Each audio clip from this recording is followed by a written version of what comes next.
Na Bíblia, a gente tem por 12 vezes a palavra cristão.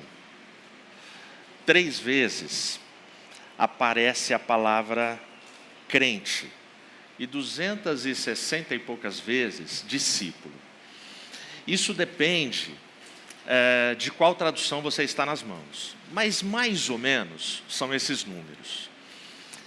Desde o começo, desde o início do Evangelho, Jesus ele quis formar discípulos e fazer discípulos.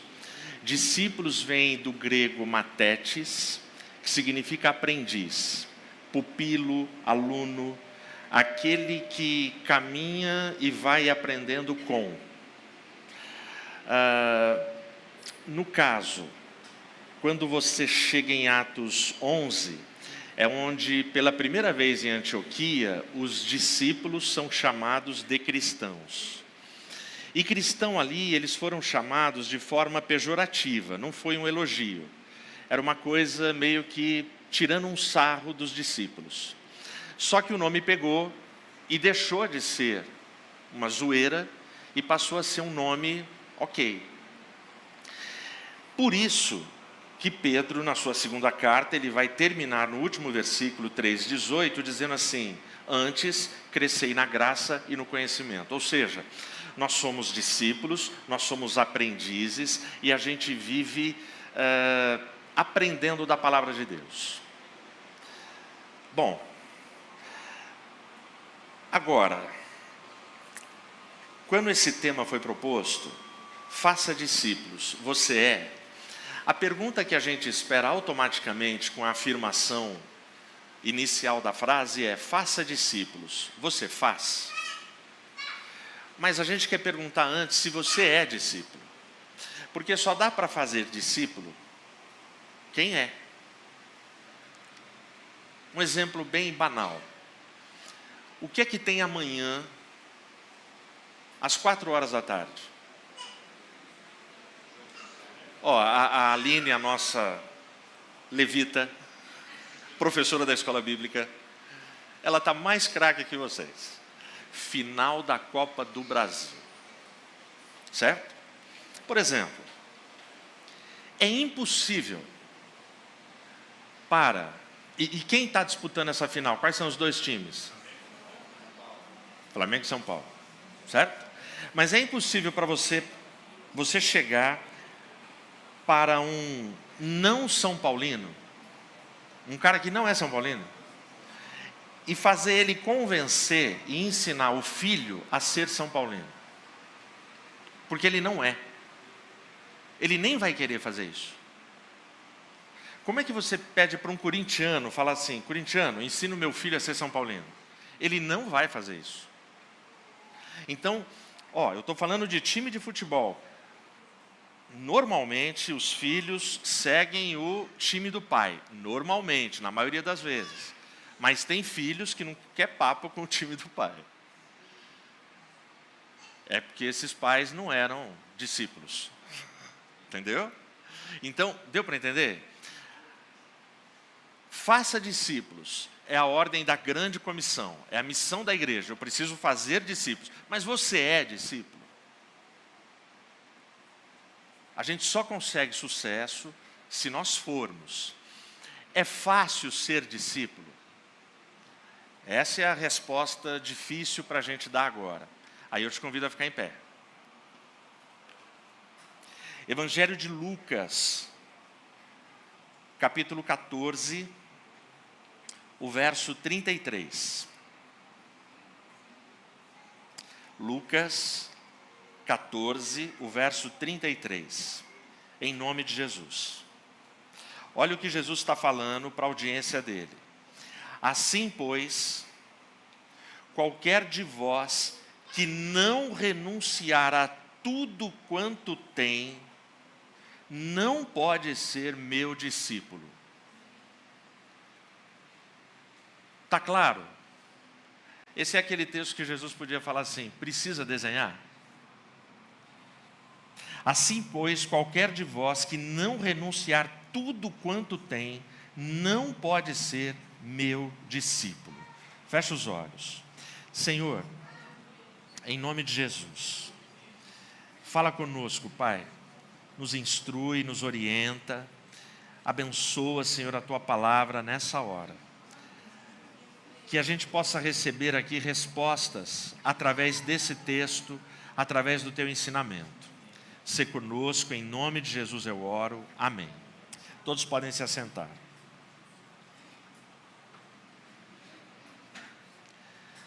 Se você manteve a sua Bíblia aberta,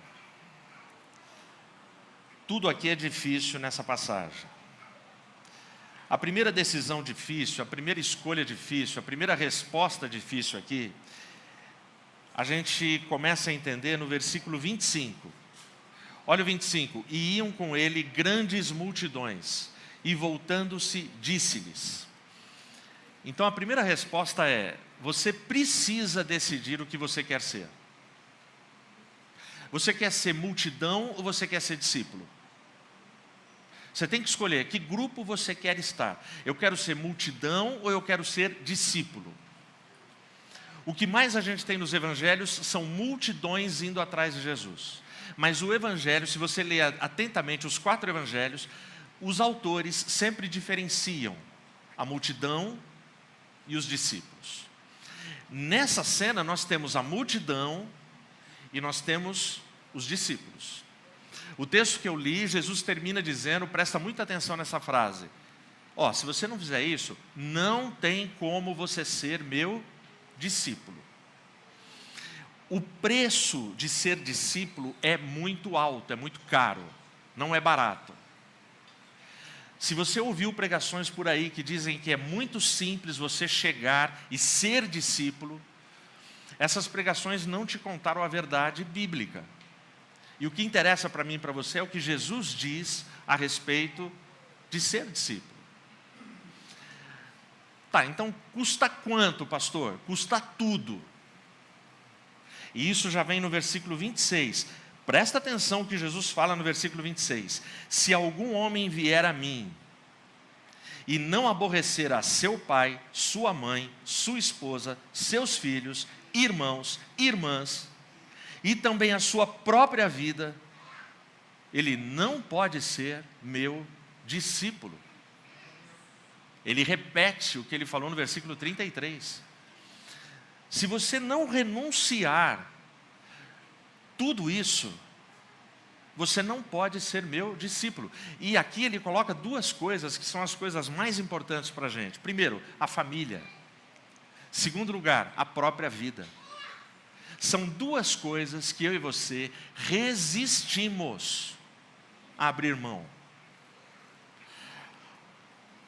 Pensa comigo um pouquinho. Pensa no Evangelho. O que é que popularmente as igrejas pregam? Alguns de nós também pregamos. O que a gente fala que as pessoas têm que renunciar para virem para o Evangelho? Me ajuda aí. Bebida? Álcool? Drogas? Carnes imundas? Prostituição? Bagunça? Não são as coisas, desonestidade, não é o que a gente fala, você tem que renunciar, tudo. A gente só fala uma lista de coisas, entre aspas, ruins. Eu tive uma reunião essa semana, quando eu saí da reunião, tinha um rapaz que estava fumando na calçada. Eu dei bom dia e passei, mas o meu companheiro que veio atrás não teve a mesma elegância. Meu companheiro que veio atrás de mim na reunião, olhou para ele e falou assim, você vai morrer. Eu falei, meu Deus. Aí eu olhei para ele e falei, você também vai, eu também vou. Nós todos vamos morrer. Calma, não é assim. Mas presta atenção aqui. A igreja, ao longo dos séculos, ela faz uma lista, você precisa renunciar a tudo isso para você poder ser crente. Aí tem muita gente lá fora que fala assim, não dá para ir para a igreja desse jeito. Eu não vou conseguir deixar tudo isso. Como é que eu vou para a igreja?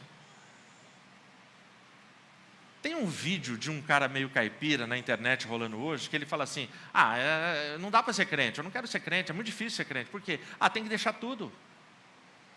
Eu tenho que parar com minhas bagunças, com as minhas bebidas, os meus cigarros, as minhas festas. Assim não dá para ser crente, não é muito difícil. Quem viu esse vídeo aí? Levanta a mão, deixa eu ver. Ó, popular na internet. Então, só que a lista de Jesus está falando que eu tenho que renunciar a coisas muito boas, a coisas que Ele mesmo criou. Quem é o autor da família? Deus. Quem é que vai defender em todos os textos bíblicos a fidelidade à esposa, a fidelidade ao marido, uma vida equilibrada, uma vida saudável, uma vida legal? Deus. É Paulo que vai falar para o carcereiro, crê no Senhor Jesus e serás salvo, tu e a tua casa.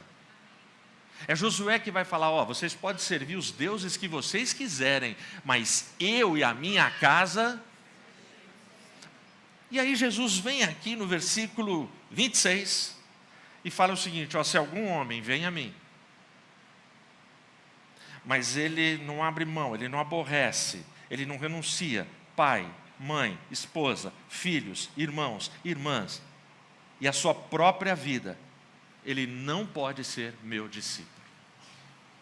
Eu diria para você que alguém que entre por essa porta hoje, ou aqui na IAP do Parque, ou em qualquer igreja no mundo, e a pessoa se sinta tocada pelo Evangelho e queira aceitar Jesus, e ela confesse, pastor, mas eu tenho vícios, eu tenho fraquezas, e eu sinto que eu não consigo. Eu não sei os pastores que estão me ouvindo e as pessoas que estão me ouvindo, eu recebo essa pessoa como crente em Jesus. Amém? Por quê, gente? Porque santificação é um processo de uma vida. Amém? Eu não consigo largar os meus vícios, pastor Ed, pelas minhas forças. Eu só consigo com a intervenção direta de Jesus na minha vida. Amém? Isso vale para todo mundo, vale para qualquer um. Ou vocês acham que eu, como pastor, não tenho conversado com irmãos e irmãs, não só daqui da IAP do Parque, de muitos lugares, gente que confia em mim, na Regina, e pede a nossa oração, e a gente tem orado com eles, gente que ainda tem fraquezas e dependências na área do cigarro e da bebida, por exemplo. São crentes, entenderam o Evangelho, querem seguir a Cristo, são fiéis, ofertam, dizimam, mas têm a fraqueza. E deixa eu te falar, não foram poucos os telefonemas que eu já recebi em estradas, indo viajar, indo pregar em algum lugar, e essas pessoas me ligando para dizer assim, pastor, em nome de Jesus, eu fui liberto e eu venci. Obrigado pelas orações, obrigado de ter tido todo o amor e paciência com a gente. Mas estão na igreja, estão produzindo, são consagrados, estão junto com a gente. Porque não foi assim. Mas Jesus dá essa lista. Então quer dizer que eu tenho que deixar tudo, eu tenho que renegar tudo, eu tenho que renunciar a tudo isso de bom do versículo 26? Não. Deixa eu ler para você o 27. Olha o versículo 27. E quem não carregar a sua cruz e não vir após mim, não pode ser meu, terceira vez, quem não pegar a sua cruz, me seguir, não pode ser meu discípulo. Então vamos entender esse contexto? Que cruz é essa? Eu diria para você que o principal conteúdo da cruz, do versículo 27, está no versículo 26. Deixa eu dizer para você, e tenta pegar essa verdade, os cenários onde a gente mais sofre, os cenários onde nós somos mais decepcionados e confrontados, os cenários que mais nos entristecem, são os cenários onde a gente vive. Não é lá na Espanha, não é na Inglaterra, é onde a gente vive. E onde é que a gente vive? É com a nossa família.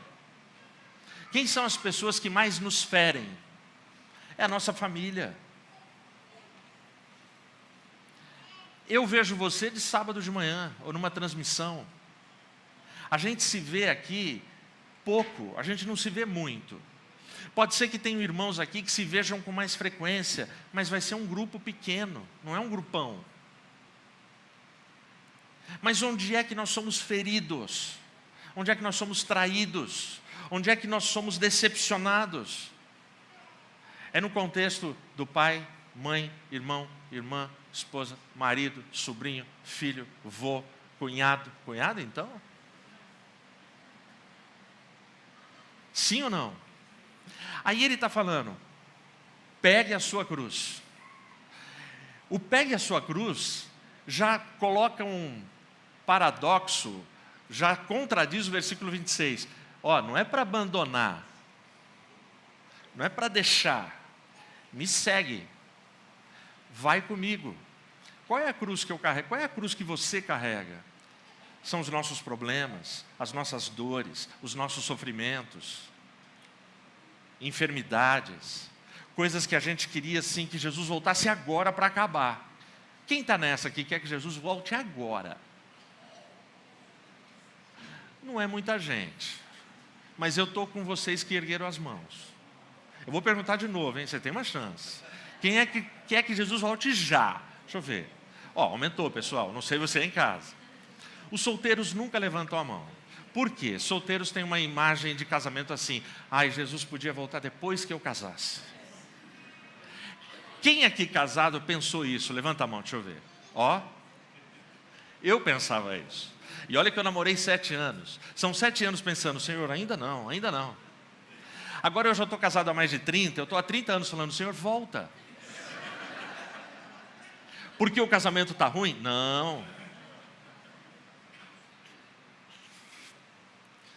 Porque quem tem os netos que eu tenho, e as bênçãos que não param de chegar em casa, né, Mateus? Você quer conhecer essas bênçãos. Então agora a minha oração é, Senhor, depois de dezembro, a gente quer ver o Samuel. E Senhor, se der para voltar em janeiro para segurar meu filho. Então, presta atenção. Se você ler o versículo 26, junto com o 27, você começa a entender o que está sendo dito aqui. A ideia de pai, mãe, esposa, filhos, filhas, tem a ver com prioridade. É a prioridade. Eu preciso ter Jesus como a minha prioridade. Aí Jesus no 27, para que ninguém entendesse errado, ele fala, carrega a tua cruz. E aí você vem. Jesus está falando, eu não quero que você venha sozinho e abandone o seu sofrimento, a sua dor, a sua tribulação, os seus desafios, os seus projetos, os seus sonhos. Pega o pacote completo e vem, e me segue. Amém? Isso que Jesus está falando aqui é profundo e é muito legal. Porque tem muita gente que faz planos assim, eu vou ser discípulo, eu vou fazer isso, eu vou fazer aquilo, quando o cenário estiver bom. Quando eu conseguir um aumento, um emprego, quando eu pagar as minhas dívidas. O brasileiro, se depender de pagar todas as dívidas para ser discípulo, a igreja vai se esvaziar. Pouquíssimos poderão. Tem gente, mas são poucos. Então presta atenção, a ideia, a construção do texto é essa. E quer ver, se você está com a tua Bíblia aberta, deixa eu te mostrar um dia a dia muito famoso de discípulos. Evangelho de João, é o próximo evangelho, capítulo 20. Eu vou ler de 1 a 10. Presta atenção que esse texto, ele tem algo que raramente as pessoas destacam desse texto. Aliás, eu nunca vi ninguém destacar isso que eu quero falar para você. Eu vou começar a ler, vai acompanhando. E no primeiro dia da semana, Maria Madalena, uma discípula. Existem muitas discípulas, mulheres, nos evangelhos. Maria Madalena foi ao sepulcro cedo, sendo ainda escuro, e viu que a pedra fora retirada do sepulcro. Então ela correu e foi a Simão Pedro, outro discípulo, e ao outro discípulo a quem Jesus amava, João, e disse-lhes, eles levaram o Senhor do sepulcro, e nós não sabemos onde eles o puseram. Então Pedro saiu com outro discípulo e foram ao sepulcro. Assim os dois corriam juntos. Mas o outro discípulo ultrapassou Pedro e chegou primeiro ao sepulcro. E ele, curvando-se, olhou para dentro e viu os panos de linho ali deixados. Todavia, não entrou. Então chegou Simão Pedro, que o seguia e entrou no sepulcro e viu os panos de linho deitados. E que o lenço que estivera sobre a sua cabeça não estava deitado com os panos de linho, mas enrolado em lugar à parte. Então, foi também o outro discípulo que chegara primeiro ao sepulcro, e ele viu e creu. Pois como eles ainda não entendiam a Escritura, que diz que ele deveria ressuscitar dos mortos. Então, os discípulos foram embora novamente para a sua própria casa. Presta atenção. O versículo que eu quero que você olhe para ele é o 10. Jesus morreu, ressuscitou.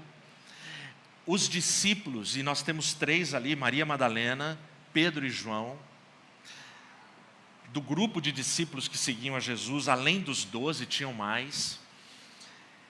Esses caras, eles já tinham renunciado à própria família, já tinham tomado a sua cruz, e eles seguiam a Jesus durante o ministério dele. Mas é interessante o versículo 10 falar que depois que Jesus ressuscita, eles vão no sepulcro, eles olham aquela cena e o que acontece? Eles voltam cada um para a sua própria... Cara, eles têm casa, eles têm família, eles têm um CEP. Porque você lê os evangelhos, parece assim, deixa tudo, segue Jesus e vamos armar barraca. Não é a impressão que dá? Mas por que o evangelista, numa cena tão impressionante, ele permite ficar um texto desse e dá essa ênfase? Não é que eles voltaram para casa, mas cada um volta para a sua própria casa. Portanto, quando a gente volta aqui em Lucas, os versículos 26 e 27, eles precisam ser compreendidos à luz de todo o evangelho. Eu vou priorizar a Cristo, mas é da vontade de Deus que eu honre, que eu ame, que eu seja fiel à minha família. Não é para eu trair a minha família e virar as costas para eles, mas a prioridade é Cristo. Pastor, mas a minha família é um caos. Então, é a sua cruz, carrega. Não vira as costas para a sua família, não desiste da sua família, não joga fora a sua família, não despreza o seu casamento, não despreza os seus filhos. Pastor, mas os meus filhos, você não sabe como é que é. Então, são os seus filhos. Ou você acha que isso é muito bom? Porque Jesus te suportou, te amou, te perdoou, te salvou. Agora é a minha vez. Jesus, ele carregou a cruz dele. E quem é a família de Jesus? O mundo inteiro. Jesus, ele aceita pessoas que eu e você não aceitaríamos. Então Jesus, ele é o mestre. Se discípulo é aluno, tem um mestre. Se ser discípulo é caminhar com, eu caminho com Jesus. Caminhar com Jesus é crescer na graça e no conhecimento. Amém? Aí, no Evangelho de Lucas, do versículo 28 até o 32, Jesus, para fixar a lição dele, conta 2 parábolas, que eu vou ler para você. Porque qual de vós, querendo edificar uma torre, não se assenta primeiro para calcular o seu custo, para ver se tem o suficiente para acabá-la? Para não acontecer que depois de haver posto os alicerces, e não sendo capaz de acabá-la, todos os que a virem comecem a escarnecer dele, dizendo: este homem começou a edificar e não foi capaz de acabar. Essa é a primeira parábola. Segunda parábola, 31. Ou qual é o rei que, indo guerrear contra outro rei, não se assenta primeiro a se aconselhar-se se com 10.000 é capaz de sair ao encontro do que vem contra ele com 20.000? Do contrário, estando o outro ainda longe, ele envia embaixadores e pede condições de paz. Essa é a segunda parábola. E é depois de dar essas 2 parábolas e de falar o que tem que renunciar, que Jesus fecha no 33. Assim, pois, qualquer de vós que não renunciar a tudo quanto tem, não pode ser meu discípulo. As 2 parábolas Quando você lê, elas são bastante óbvias, como toda parábola. Mas toda parábola tem camadas. A primeira camada, ela está ali, você está vendo, mas ela tem camadas para a gente compreender. Então, o primeiro é um cara da zona rural, ele vai construir uma torre, com certeza é uma torre cara para a época, porque ele tem que fazer um projeto, ele tem que calcular a verba e ele tem que edificar uma torre para guardar mantimento, cereal, sei lá. Mas não é uma guarita de vigia, não é um banheiro químico, é uma torre. E ele fala, calcula, senão você vai chegar no meio da obra, você não vai conseguir terminar e as pessoas vão zombar. Olha lá, ele não calculou. Você acha que isso é só na Bíblia? Você já deve ter feito isso com um parente seu, que começou a construir uma casa e não conseguiu terminar. Também não calculou. Nós somos maus. A gente debocha. A gente ridiculariza. Entendeu? Mas é um conselho bíblico. Calcula, vê se você tem a verba, para você não chegar perto do final e não... Essa é a primeira. A segunda parábola é um rei. Então o primeiro é um cara comum, é um cara do povo, agora é um rei. O rei que está indo em guerra contra outro rei, e ele fala, qual é o rei que vai para a guerra? E ele tem 10 mil soldados. E ele não para pensar, peraí, o outro rei tem 20 mil soldados. Será que dá para eu entrar nessa parada? Bom, já que ele tem 20 mil, eu tenho 10 mil, enquanto ele está longe, deixa eu mandar um emissário, um enviado meu, para negociar um acordo de paz. E deixa eu poupar todo mundo. Isso é o fácil de entender dessas duas parábolas. Mas as duas lições principais aqui para esse texto. A primeira parábola que Jesus está dizendo aqui, Jesus está sendo muito honesto com a multidão. Você quer ser meu discípulo? Pensa bem antes de dizer sim. É a primeira parábola. Você acha que você tem cacife? Você tem condição de falar sim? Vai dar para construir essa torre? Essa é a primeira parábola. Pensa bem. A segunda parábola, ela já pega o pessoal que disse sim. A segunda parábola, ela não tem alternativa de desistência. A segunda parábola, o cara já é rei. E tem uma guerra. E o exército vem, e o rei vai. Ele só tem duas alternativas. Ou eu encaro, com 10 mil, ou eu peço arrego, ou eu vou lá fazer um acordo de paz. Existe um ponto do discipulado que não dá mais para voltar atrás. Você tem que defender a sua cidade. Você tem que defender a sua família. Você tem que defender a causa do Evangelho. E o que eu faço agora? E aí Jesus está falando, se você não renunciar, você não pode ser meu discípulo. Então o custo do discipulado é alto, é caro, é muito caro.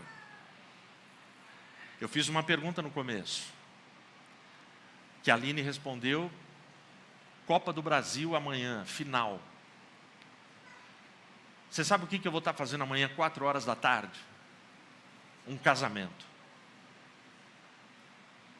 Eu não posso chegar para a família da noiva, para a noiva e para o noivo e falar assim, olha, amanhã sinto muito.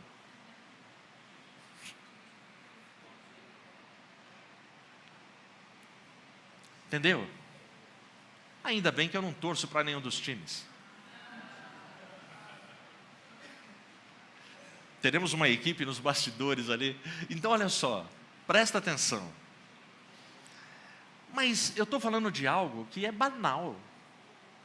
O que é uma partida de futebol que você pode assistir depois? Mas eu e você precisamos colocar no papel. E não vai dar para prever tudo. Quando você fala, eu vou ser discípulo, eu sou um discípulo. E se você lembrar, ser cristão e discípulo é a mesma coisa. Em Antioquia, discípulos foram pela primeira vez chamados de cristãos. O nome cristão deixou de ser o aprendiz. mas nós somos essencialmente discípulos e discípulas de Jesus. Amém?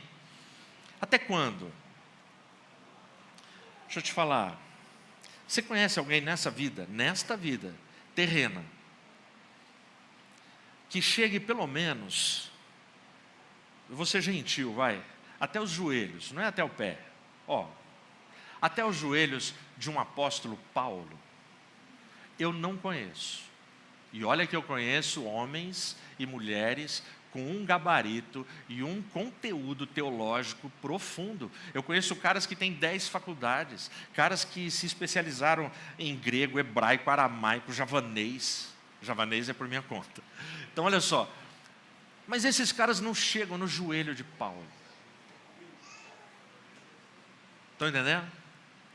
O grande Paulo, na segunda carta aos Coríntios, capítulo 12, ele começa falando que ele não vai se gloriar das revelações que ele recebeu. E aí Paulo usa um recurso linguístico, ele começa a falar na terceira pessoa. Eu conheço um homem que, ele está falando dele, que esteve no terceiro céu, e ele viu coisas, ouviu coisas, que não dá para dizer. Primeira lição, presta atenção, discípulos ouvem o seu mestre. E o ouvir na palavra de Deus é prestar atenção, praticar e obedecer. E para mim o exemplo máximo disso está no Monte da Transfiguração. Quando Jesus é transfigurado e Pedro, Tiago e João, eles têm aquela visão assim da eternidade, o Jesus glorificado. Eles ficam impressionados. Aí a voz do céu que aparece é: este é o meu filho amado, a ele ouvi. Essa voz podia ter falado assim, esse é o meu filho amado, a ele se prostrem, a ele adorem, a ele exaltem. Mas isso eles já estavam fazendo, porque eles estavam impactados, impressionados. Eu também estaria. Mas é impressionante que mesmo nessa hora, a voz do céu, a voz do Pai é: a ele ouvi. Prestem atenção na mensagem do meu filho. Amém? Então Paulo, ele vai falando das revelações disso, daquilo. Aí ele fala o seguinte: para que eu não me exaltasse, Deus enviou e permitiu que Satanás enviasse um mensageiro no meu corpo, um espinho na carne. E por 3 vezes eu orei para que fosse retirado do meu corpo. A resposta que Paulo teve no versículo 9 é: a minha graça te basta, porque o meu poder se aperfeiçoa na fraqueza. E aí ele continua falando, e aí ele vai terminar 2 versículos depois. Bom, quando eu sou fraco, então é que eu sou forte. Amém? Nós somos discípulos, gente. Discípulos vão viver a vida inteira caminhando, sofrendo, tendo lutas, como Paulo teve. E mesmo que aconteçam coisas espetaculares, como aconteceu no ministério de Paulo, e as coisas espetaculares acontecem também no meu ministério e no seu ministério, não é para a gente se ensoberbecer, a gente se envaidecer e a gente achar que, nossa, eu sou o máximo. Do mesmo jeito que Deus permitiu emissários para humilhar a saúde de Paulo e o corpo de Paulo, Ele permite na minha vida e na sua vida. Existem coisas acontecendo que nos humilham, que nos fazem sofrer, que são permissão de Deus para que a gente não se vanglorie. E o Espírito Santo, através de Paulo, através do texto bíblico, fala a mesma coisa para mim e para você: a minha graça te basta. Tem coisas que há muito tempo você ora pedindo para se livrar e não se livra, mas você ouve de Deus: a minha graça te basta, porque o meu poder se aperfeiçoa na fraqueza. Porque quando você está fraco, então você é forte. Por que eu sou forte quando eu estou fraco? Porque quando eu estou fraco, eu dependo de Deus. Porque quando eu estou fraco, os recursos são dele. Porque quando eu estou fraco, a força que age não é minha mais, é a força do Espírito Santo na minha vida. Amém? Então o preço do discipulado é renúncia. Então para você fazer discípulos, você precisa ser discípulo. As pessoas precisam olhar para você e falar: poxa, é um discípulo, é uma discípula. Para a gente terminar, Eu quero rapidamente te contar 2 testemunhos. Um é de uma família. Essa família muito crente vivia aqui em Umuarama. E lá eles fizeram amizade com um pastor de uma outra denominação, diferente da denominação deles. Eu estou falando de 2 igrejas tradicionais, históricas e sérias, ok? Só para você entender. Fizeram amizade, desenvolveram uma amizade, ok. Só que aí o pastor mudou de cidade, eles também mudaram. 5 anos sem se ver. A filha desse casal foi estudar na Califórnia, que ela queria melhorar o inglês dela. E foi para lá. Quando terminou o estágio dela, o curso dela, e o tempo que ela ficaria nos Estados Unidos, ela tinha que voltar. Ela falou, pai, mãe, vocês não querem vir para cá? A gente passa um mês junto aqui. Ah, quero. Aí eles foram para a Califórnia. Chegaram na Califórnia, estão lá na Califórnia. Aí os pais, eles falaram assim, a gente quer ir para o topo do mundo. Na época, o Paulo Francis, aquele repórter, ainda era vivo. Quem lembra do Paulo Francis? Paulo Francis. Paulo Francis chamava Nova York de o topo do mundo. Aí ela, Califórnia, Nova York? Aí foram para Nova York. Eles estão em Nova York. E aí eles falaram assim, a gente quer conhecer a Universidade de Princeton. E foram no campus. Eles estão em Nova York, no campus, estão andando. Eles batem o olho, como daqui no Cezão. Quem que eles veem? O pastor, que há 5 anos eles não viam. Imagina a alegria, um super abraço, choro. Puxa vida, aí o pastor chorando conta para eles o que ele estava fazendo ali. Ele falou, eu vim para cá porque eu tenho uma entrevista que eu consegui, há anos eu sonhava, que eu quero vir lecionar aqui, e a gente vai fazer um intercâmbio com um seminário teológico lá do Brasil. Só que eu não falo inglês. Eu contratei um intérprete aqui. Só que o cara me ligou hoje. Ele está acamado. Eu já paguei. Ele não vai vir. Eu vou perder a entrevista. Aí o pai, amigo, falou assim, não, você não vai perder. A minha filha está há 3 anos aqui nos Estados Unidos aprendendo a língua. Se você quiser, ela pode fazer. Ele falou, pô. Aí a filha entrou para a entrevista. E ele conta que como a filha entrou, eles conseguiram autorização para eles entrarem. E no auditório de Princeton, eles tiveram o privilégio de sentar e ver grandes teólogos num debate e numa entrevista. E aí no final do testemunho ele fala assim, coincidência? Não. Deus ele prepara caminhos e situações para os filhos dele. Deus pode estar te preparando para coisas hoje que você não sabe.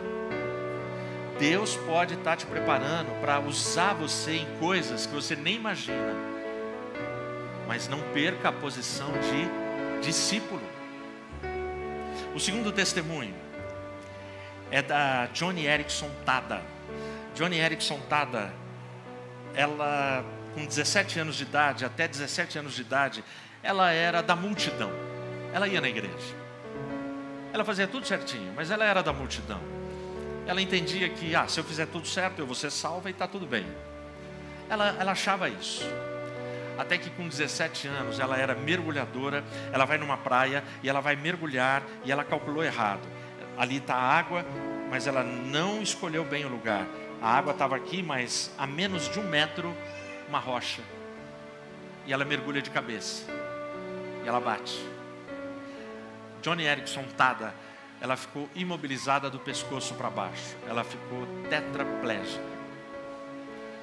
Os primeiros anos ali, ela sobreviveu, ela fica arrasada, ela deixa de crer em Deus. Enfim, até que a vida dela vai mudando. A vida dela vai mudando, ela passa a escrever, a desenhar com a boca. Ela publica livros, ela se torna uma conferencista, ela prega o evangelho. E o ministério de Joni Eareckson Tada existe há mais de 40 anos nos Estados Unidos. Já distribuiu mais de 50 mil cadeiras de rodas pelo mundo. Então deixa eu te contar como é que foi a transformação de Joni Eareckson Tada. Foi uma oração que ela fez. E a oração dela, no final da revolta dela, da descrença dela, de toda a braveza dela, ela ora da seguinte forma: Senhor, ok, se o Senhor existe, se eu não posso morrer, que ela pedia para morrer, mas ela não morreu, ela está viva. Se eu não posso morrer, se o Senhor não me autoriza a morrer, me ensina a viver. Essa foi a oração dela. E à noite ela conta que ela está no quarto dela e ela teve um insight. E qual foi o insight que fez ela voltar com tudo para o Evangelho e ter esse ministério que ela tem hoje? Foi no momento que ela começou a olhar fixamente para a cruz de Cristo na sua imaginação. E ela pôde contemplar o Cordeiro crucificado. E é nesse momento que o insight vem e ela conclui, ela fala: caramba, por algumas horas, o Filho de Deus ficou tetraplégico. Ele ficou imobilizado, mãos e pés numa cruz. E a mensagem dele tem atingido o mundo inteiro. Ele também pode me usar tetraplégico. E ela voltou a encontrar a alegria da vida. Joni Eareckson se casou, tetraplégico. E é linda a história do casamento dela. Que Deus nos abençoe como discípulos e discípulas. Que a gente renuncie às coisas mais caras, sem abandoná-las, sem desprezá-las e sem deixá-las. Mas que a gente carregue a cruz e glorifique o santo nome de Jesus. Que Deus nos abençoe.